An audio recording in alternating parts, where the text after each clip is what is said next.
Caucasian mountains are awe-inspiring, especially in Kabardino-Balkaria, a small republic in Russia's south. This is where the double-peaked Mount Elbrus, Europe's highest mountain, is situated.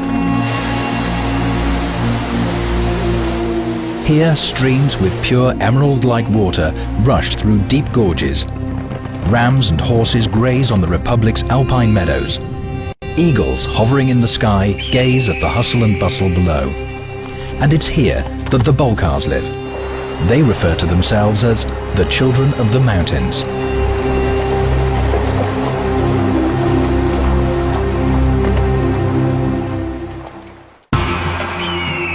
Few tourists venture out to set on a journey to the Bulgarian village of El-Tebgu. At first, the road is in good order. The asphalt brings you to the Chegan Gorge, one of the most beautiful sights in Kabardino-Balkaria. Each year, many thousands of tourists come to look at the town's waterfalls. They retain their beauty even in winter, when they are frozen. When the ice melts in springtime, huge icicles crash into the river Chegem from a height of many meters. The road gets worse from here on. Tourists here are a much rarer sight. It is dangerous. Rock slides are a frequent occurrence in these parts. Attention, rock slide. Yes? Is everything fine? Yes, it's okay. Block the road. Road is blocked. Fine. Full alert. Roger. The road becomes narrower and more uneven as it climbs further into the mountains. The car's wheels edge ever closer to the gorges. A 30-minute drive from here, amid spectacular scenery, brings us to the small village of El-Tebgu. The Balkars represent a branch of Turkic tribes, whose numbers are scattered in countries throughout Europe and Asia. There are around 100,000 Highlanders in Kabardino-Balkaria. Itzhak Gasayev, a teacher, lives in El-Tebgu. He represents the 14th generation of his clan in the village. Just when the Balkars first appeared in these parts is unclear, but it is known that back in the 14th century, they fought with forces led by Tamerlane, one of the cruelest conquerors in world history, for the right to live in these mountains. He was alive when he left this place. You shouldn't think that we buried him here. Itzhak Gasayev climbs up the hill to an old Balkar cemetery. Relatives of notable clans are buried in some of the surviving tombs. Local stones were used to build these towers. They were cemented with lime, milk and yolk. On the face of it, its structure appears to be weak, but it has stood the test of time for several centuries. Those were not feeble people, unlike me. Those giants could easily lift up a big bowlful of some beverage, or even a whole ram. The Balkars' main occupation is farming. They rear cattle and grow vegetables on stones. The Highlanders do not want to leave their villages where their forefathers lived and are buried, preferring to avoid urban civilization and all its modern conveniences. You see, this is Father's place. The Balkar's most treasured place is where his clans and grandfathers lived and where his children will live. His homeland is uppermost on his mind. It may seem mystical, but the ancestors of the Balkars seem to be angry with Itzhak for disturbing them. The weather changed within minutes. Bright sunshine gave way to gusts of strong winds, heavy clouds and rain.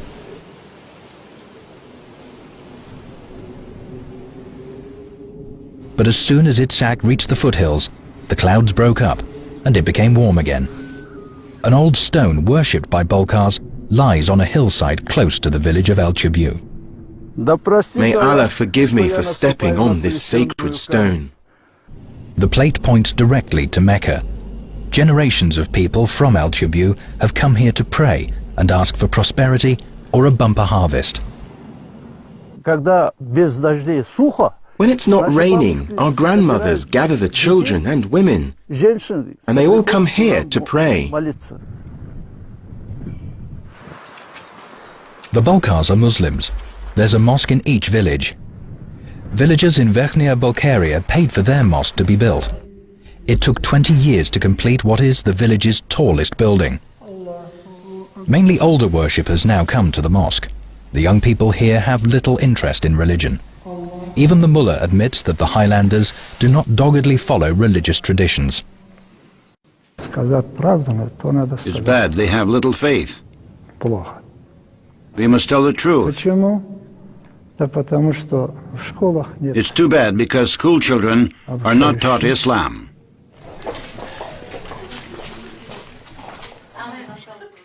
On the other hand, children in Balkar schools are taught traditional folk rites. Today, the teachers are demonstrating to these 11-year-olds the rite of putting a newborn baby to bed. In accordance with tradition, the baby is first put in the cradle 10 days after birth. All relatives and neighbors come to watch the event. The rite is performed by the mother-in-law. She swaddles the baby and puts 3 cookies under its head as a symbol of prosperity. After that, the guests are supposed to give presents to the baby and wish it happiness, good health and prosperity, all in verse. May you be happy throughout your life. May disease never enter your home. May you bring joy to your parents and other people. The majority of Balkars live in villages up in the mountains. They're unwilling to leave the places where their ancestors lived. However, about 1/5 of the Balkar population now permanently live in Nalchik, the capital of Kabardino-Balkaria. Tahir Cherkesov, a sculptor, is one of the urban Highlanders. Each of the many pieces in his workshop reveals the spirit of traditional Balkar culture. You can conjure up the mountains in your mind's eye. They are like sculpture. Up there you can imagine anything you like. If you live in the mountains, you have to be a sculptor. This is inevitable. Historically, Balkar artists have resorted to wood more than anything else. Wood is a readily available material in the mountains. Local skilled craftsmen create amazing wooden works of art. Tahir is working on a traditional bowl for buza, an alcoholic beverage produced locally. He's carved it out of a solid chunk of wood. He's used the same method to make this horse and this eagle-shaped table. And it's impossible to imagine that this horn with a 12-ring chain was also carved from a single piece of wood. Vladimir Mukhayev, who's an author, hardly ever carves wood these days. He's now chief curator at the Republic's Museum of Fine Arts. Making a musical instrument in keeping with established traditions is the supreme challenge facing a true master. That was a Balkar instrument called the kilkubuz, which is similar to a guitar. Vladimir made it with his own hands. Even though it's a museum exhibit, Vladimir agrees to play a Balkar tune on it.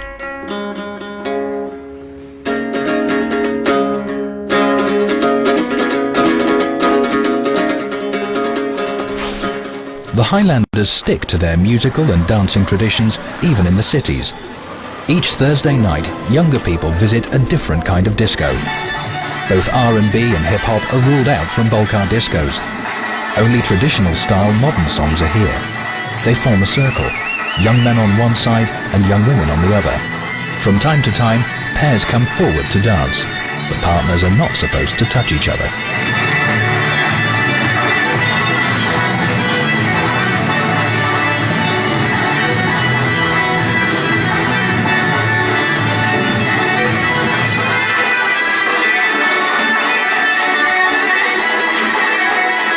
The young people are not aware of the fact that each of their movements hides a secret meaning. That's how they hold their arms. This is a traditional posture symbolizing a bow and arrow. Now it's an element of our dances. This posture symbolizes javelin throwing. The Bulgaria Ensemble, the most successful Balkar dance group, has been going for more than 20 years. Since then, its choreographers have revived the Bulgarian art of dancing and taught people to understand the language of its movements. Nearly every movement the dancers make has its own meaning.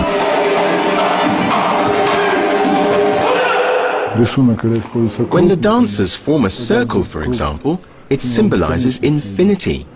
A diagonal symbolizes love, and a line means straightforwardness. Most of the Balkar dances were once heathen rites.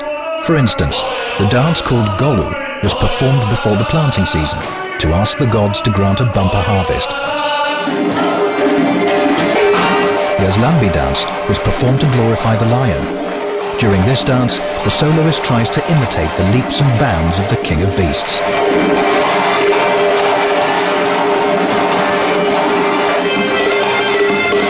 But perhaps the most spectacular dance performed by the Balkaria ensemble is the celebrated Dance with Daggers. Here, the soloist holds as many as 20 sharp knives in his hands or mouth. Each of them easily goes into the wooden floor when tossed by the dancer. This dance is the perfect symbol of the Highlanders' bravery and fortune.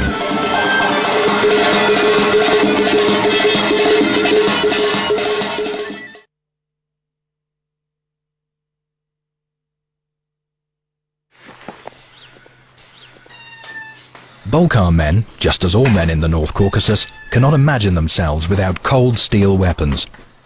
One of the most celebrated Balkar gunsmiths, Khamzat Bachiev, lives in the village of Belia Rechka, near the capital of Kabardino-Balkaria. He used large stone blocks to build this smithy with oaken doors.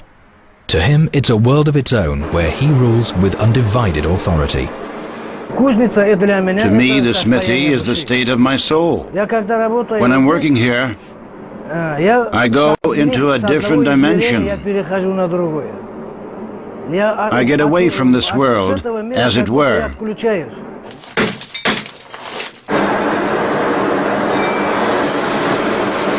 Khamzat's teacher was none other than the Russian blacksmith Vyacheslav Basov. It was he who unraveled the secret of Damascus steel, the super steel as it's known, and revived it. Now Khamzat himself knows that secret. Weapons made by him are worth their weight in gold. It's believed that if a Balkar carries a knife or a sword bearing a lynx on it, which is Khamzat's identification mark, luck will be with him throughout his life.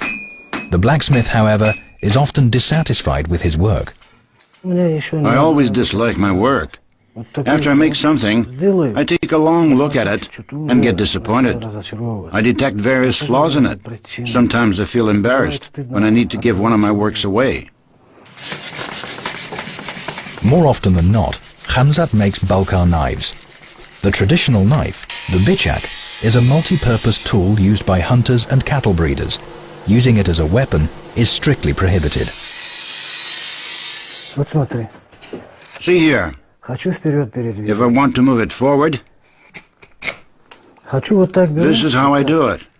Then I may turn it around and plane things. You can also make a hole with it. In fact, you can do many things with it. Khamzat puts his weapons to a special test. This is a piece of the horn of a Caucasian goat. Oak is one of the hardest types of wood. Here, I'm going to plane it. By all accounts, the knife should be blunt by now. But look at this.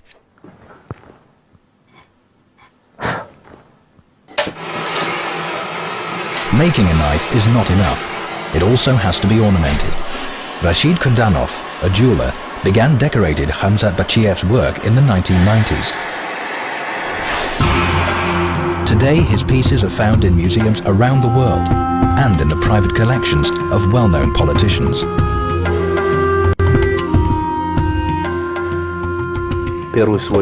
I made my first knife when I was working at a factory. I wanted to give it to my father as a gift. It draws you in, you know. I make a knife and it looks good, but my initial intention was to make an even better knife. That's how I get the passion. The jeweler's favorite material is silver. He uses a microscope and very sensitive instruments to apply patterns to the metal. It is meticulous and hard work. If something even goes slightly wrong, the work is ruined. Each silver pattern is unique. It so happens sometimes that I would think it over for several days in a row, trying hard to devise a pattern, but nothing would enter my head. Then, all of a sudden, I see it in my mind's eye. It takes Rashid at least 15 days to ornament one dagger. It involves carving, engraving, niello and filigree. Rashid has a good command of all forms of the art of jewelry and can translate any of his clients' wishes into life. But his personal dream is far more humble. My dream is to make an ordinary knife, something that I've had no opportunity to do in 20 years. I want to have an ordinary knife to slaughter cattle with or sharpen something. I've done nothing for myself so far. There is little space for housing construction up in the mountains. Therefore, in the old days, they built houses in such a way that the roof of one house served as a courtyard of another. Now such buildings are almost never to be seen anymore. As a rule, Balkars build ordinary houses these days. Magomed Kurdanov, a man living in the village of Verkhny Baksan, is different. He restored his ancestors' home using traditional technology. Interestingly, our ancestors built the walls without using mortar to cement them. It's hard to imagine now, but it's true. Behind the walls they made earth mounds to prop them up, so the stability of the walling was based on it. There were no roofs in the proper sense of the word. Instead, thick logs placed on stones were covered with earth. A special solution was used to cover the stones from inside. The result was a sturdy and warm house. Magomed set up a mini museum in the house, complete with a traditional fireplace and some of his ancestors' belongings. He entertains guests here. He treats them to mutton kebabs and ayran, a traditional local beverage. The oldest of them toasted our guests and invited them to come here more often. He wished them good health and also asked them to live in friendship. May God bless our young people with peace and joy. Now local school children take craft lessons in Magomed's house.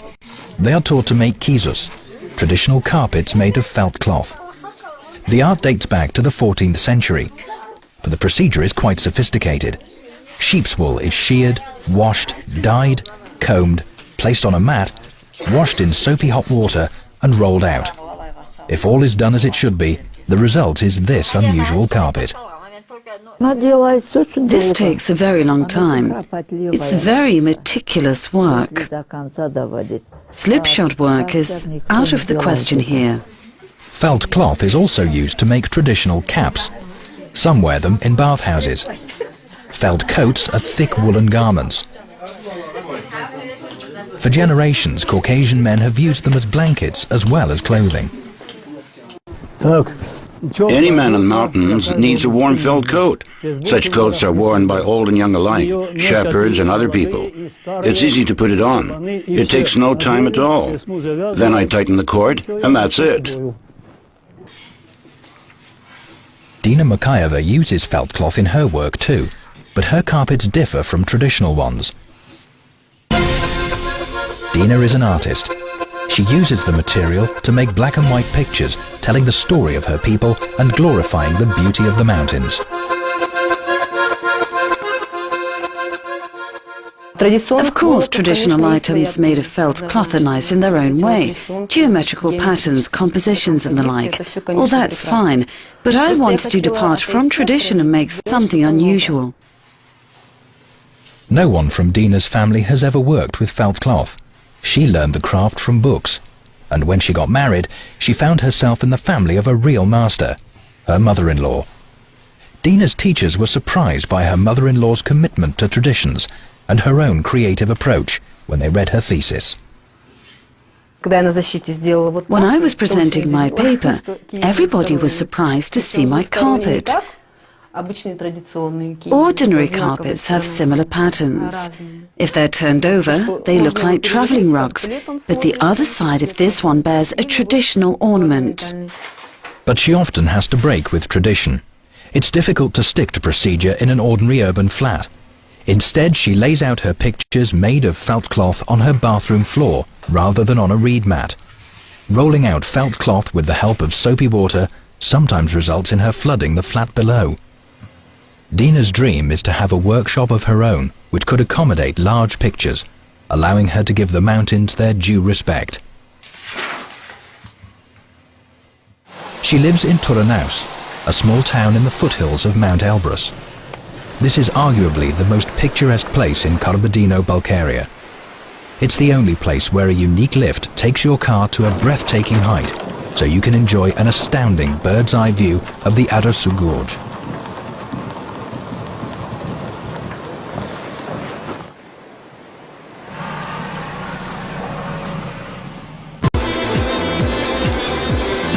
The foothills of Mount Elbrus are a favourite site for alpine skiing.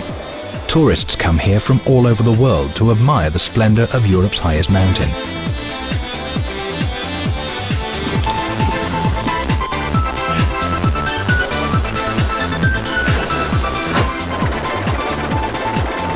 It's true, though, that the weather in the mountains in springtime changes quite often.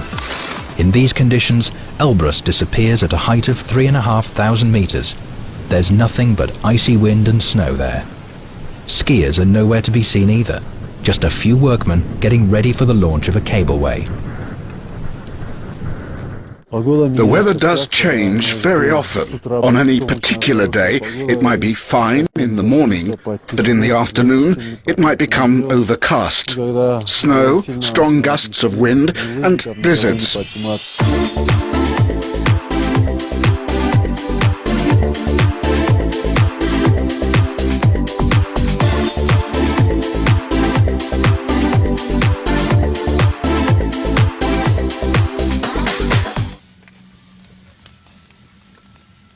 But even if bad weather prevents guests from seeing Elbrus, they won't be deprived of vivid culinary experiences. Balkars are very hospitable people.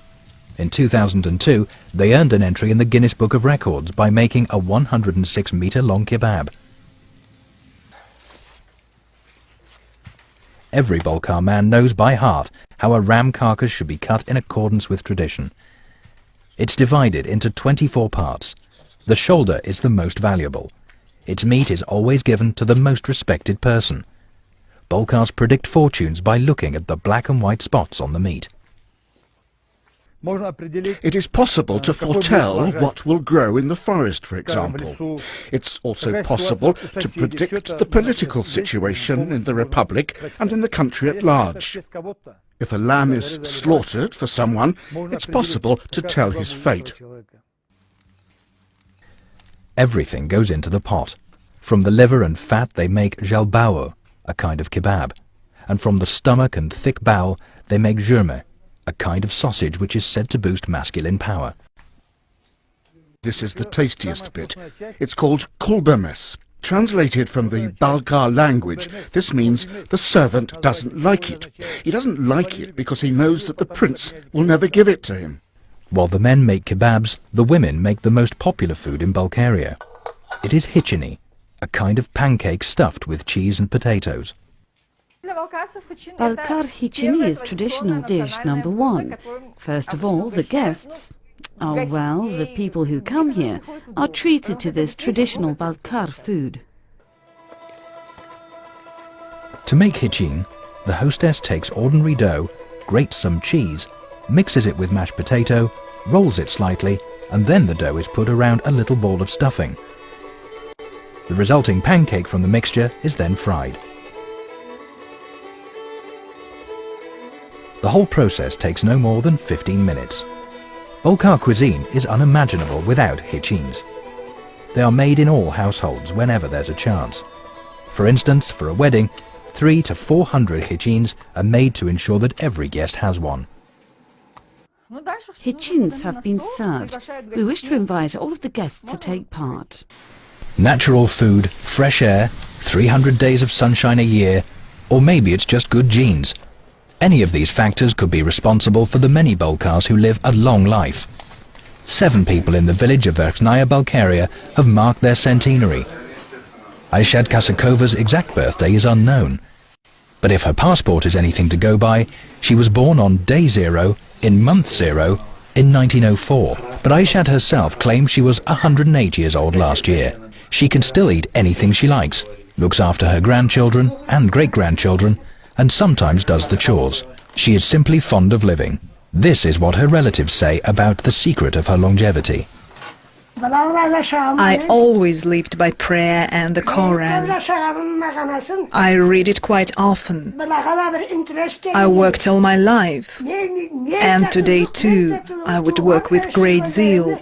I worked in a coal mine and on a farm. I was a chef. I often went up in the mountains to gather hay carrying a cradle with a baby in it.